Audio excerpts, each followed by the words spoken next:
एक Indian immigrant ने illegal U turn लेके 3 अमेरिकन सिटीजन्स की जान ले ली। ये न्यूज़ चल रही है इंटरनेशनल मीडिया पर। क्या है इस कहानी की सच्चाई? तो चलिए समझते हैं स्टोरी को।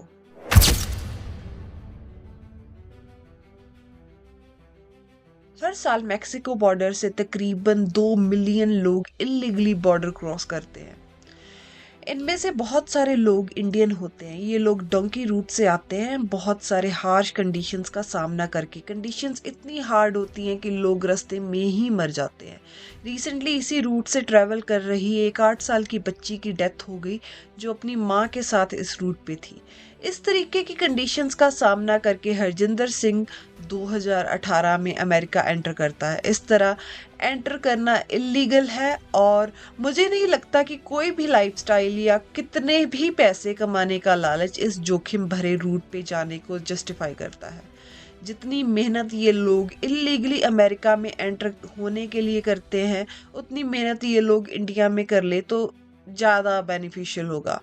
खैर 2018 में हरजिंदर सिंह एंटर करता है अमेरिका में पैसे कमाने के लिए। कैलिफोर्निया में 2023 में कमर्शियल ड्राइविंग लाइसेंस भी ले लेता है। अब क्वेश्चन ये उठता है कि अगर वो इलीगल था तो उसे लाइसेंस कैसे मिल गया? तो कैलिफोर्निया एक सेंचुरी स्टेट है, मतलब वो फेडरल इमिग्रेशन लॉज को नहीं मानती और अक्सर अनडॉक्यूमेंटेड लोगों को सपोर्ट करती है। इलीगल इमिग्रेंट्स अक्सर सेंचुरी स्टेट्स में ही आते हैं क्योंकि ये स्टेट्स आइस की रिक्वेस्ट को भी ऑनर नहीं करती। आइस का फुल फॉर्म है immigration custom enforcement. Ice American department है जो इलीगल इमिग्रेंट्स को डिपोर्ट करता है और वो जगह जगह छापे भी मारता है और अपने रूथलेस बिहेवियर के लिए जाना जाता है। तो बैक टू कि हरजिंदर सिंह को लाइसेंस कैसे मिला।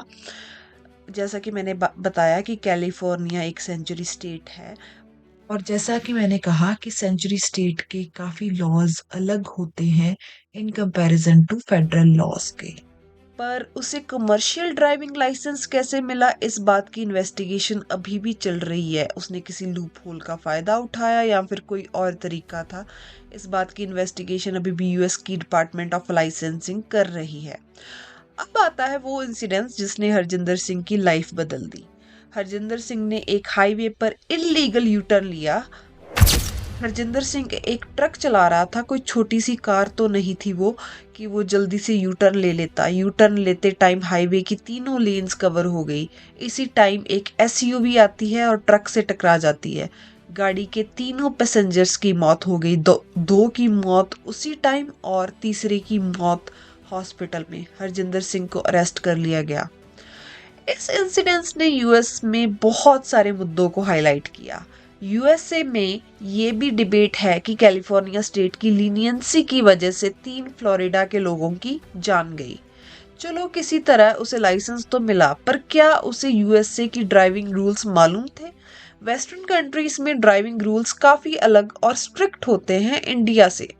हरजिंदर सिंह का जब इंग्लिश प्रोफिशिएंसी टेस्ट हुआ तो वो 12 में से सिर्फ 2 सवालों के जवाब दे पाया। यूएसए में ट्रक ड्राइवर को मिनिमम लेवल की इंग्लिश आनी ही चाहिए ताकि वो कम्युनिकेट कर पाए और अगर कुछ इंस्ट्रक्शंस लिखी हुई हैं तो उन्हें समझ पाए।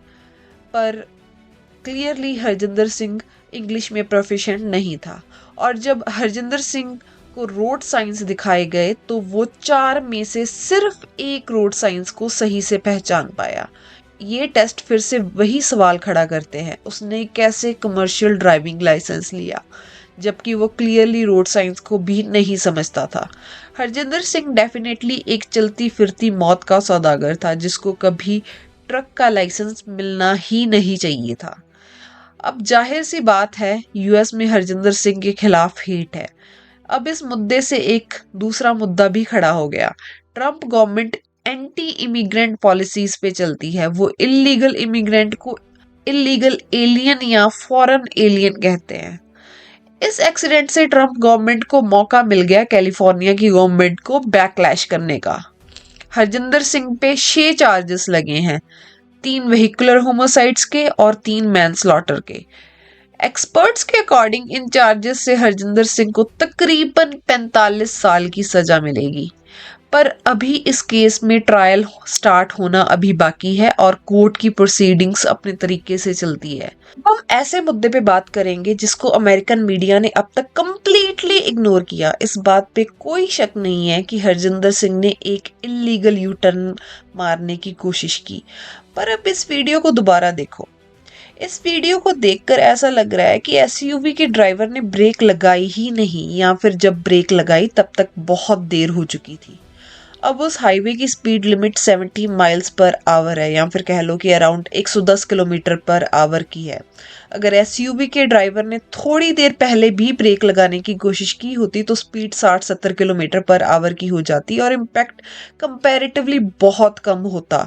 तो या तो एसयूवी का ड्राइवर ड्रिंक करके गाड़ी चला रहा था या डिस्ट्रैक्टेड ड्राइविंग कर रहा था, मतलब कि फोन पे बात कर रहा था या फिर फोन पे कुछ देख रहा था। अब आप जब गाड़ी चलाते हो तो आपका कंट्रोल हमेशा गाड़ी पे होना चाहिए। सड़क पे आपको बहुत सारे अंधे ड्राइवर मिल जाएंगे, अपनी जान की सुरक्षा आपको खुद ही करनी होती है। मैं ये नहीं कह रही कि हरजिंदर सिंह सही था, वो फॉर श्योर गलत था, पर एसयूवी के ड्राइवर की ऑटोप्सी रिपोर्ट या उनके कॉल रिकॉर्ड्स भी चेक करने चाहिए। हाई चांसेस हैं कि एसयूवी का ड्राइवर डिस्ट्रैक्टेड ड्राइविंग कर रहा था। अमेरिका में हर साल बहुत सारे रोड एक्सीडेंट्स होते हैं, जिनमें से कई सारे ट्रक एक्सीडेंट्स भी होते हैं। पिछले ही साल एक यूएस सिटीजन जॉन से सिमिलर ट्रक एक्सीडेंट हुआ जिसमें 5 नर्स स्टूडेंट्स की जान गई। उसको तो इतना मीडिया ट्रायल नहीं मिला। इसको इतना मीडिया अटेंशन क्यों मिल रहा है कि एक इंडियन ने इलीगल यू टर्न लिया और 3 अमेरिकन की मौत हो गई just because of brown skin. हम जितनी भी वीडियोस देख रहे हैं उसको हैंडकफ में ले जाने की और उसके कोर्ट में पेश होने की, ये सब वीडियोस कौन ले रहा है और कौन वायरल कर रहा है? सर्टेनली इस केस से यूएस गवर्नमेंट अपना एंटी इमिग्रेंट एजेंडा शो कर रही है और इस केस को एग्जाम्पल बनाया जा रहा है बाकी इमिग्रेंट्स के लिए। इस एक्सीडेंट के बाद गवर्नमेंट ने ये भी अनाउंस किया है कि इमिग्रेंट्स को कमर्शियल ड्राइविंग लाइसेंस नहीं मिलेगा। सरकार के अकॉर्डिंग इससे एक्सीडेंट कम होंगे और अमेरिकन ट्रकर्स को एम्प्लॉयमेंट ज़्यादा मिलेगी। काफ़ी इंडियन इमिग्रेंट्स यूएस में ट्रक चलाने का ही काम करते हैं। इस एक्सीडेंट की वजह से सभी के पेट पे लात मारना कहाँ का इंसाफ है? और दूसरी बात, क्या अमेरिकन ड्राइवर से एक्सीडेंट नहीं होते? जैसा कि मैंने पहले आपको जॉन का केस बताया जिसमें 5 स्टूडेंट नर्सेस की जान चली गई। बेशक ये आदमी दोषी है, पर इसकी वीडियोस देख के दिल दुखता है। इस आदमी को शायद पता ही नहीं चल रहा कि इसके साथ हो क्या रहा है। इसको बिना टर्बन के घुमाया जा रहा है। एक टर्बन बांधने वाले सिख को बिना टर्बन के रखना उसके लिए बहुत शर्मिक की बात होती है। चलो टर्बन नहीं तो कोई हेड कवरिंग ही प्रोवाइड करवानी चाहिए। बंदे की रिस्पेक्ट नहीं तो उसके रिलीजन की रिस्पेक्ट तो करनी ही चाहिए। अगर आप इस कोर्ट में ट्रांसलेटर को सुनो और अगर आपको पंजाबी आती है तो आप 1 मिनट में कह सकते हैं कि इस ट्रांसलेटर को पंजाबी आती ही नहीं है अच्छे से। खैर ये न्यूज़ अब इंडिया में भी काफ़ी वायरल हुई, तो इंडिया से हरजिंदर सिंह के गांव वाले भी आगे आ रहे हैं, रिक्वेस्ट कर रहे हैं कि हरजिंदर सिंह को कम से कम सज़ा दी जाए। ऑफ कोर्स हरजिंदर सिंह की गलती है, पर इस केस को एग्जाम्पल बना देना भी उसके साथ नाइंसाफी है। हरजिंदर सिंह कोई क्रिमिनल बैकग्राउंड नहीं रखता और ऑफ कोर्स उस दिन वो सुबह किसी को मारने के इरादे से तो घर से बाहर नहीं निकला होगा। एट द एंड ये एक एक्सीडेंट था जिसको मर्डर की तरह ट्रीट किया जा रहा है। एक तरफ 3 अमेरिकन सिटीजन्स की जान चली गई जो कभी वापस नहीं आएगी, दूसरी तरफ एक इमिग्रेंट जो अपने परिवार के लिए बेहतर जिंदगी चाहता था, जो शायद अब अपनी जिंदगी जेल की दीवारों के पीछे गुजारेगा, और दूसरी तरफ उसका भाई जो उस वक्त पैसेंजर सीट पे था।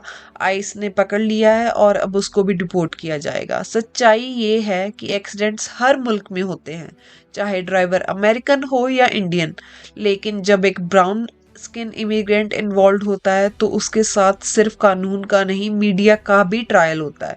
इस कहानी से एक सीख मिलती है, इलीगल रूट्स और शॉर्टकट्स कभी जिंदगी बेहतर नहीं बनाते, बल्कि एक पल की गलती सब कुछ ले डूबती है। एक इमिग्रेंट का जेल और कोर्ट केसेस में फंसना हमेशा वर्स ही होता है, जैसा कि मैंने अपनी पिछली वीडियो निमिषा प्रिया के केस में भी कहा था। अगर आपको ये वीडियो अच्छी लगे तो लाइक कमेंट जरूर करें और अपने व्यूज़ बताएं केस के बारे में।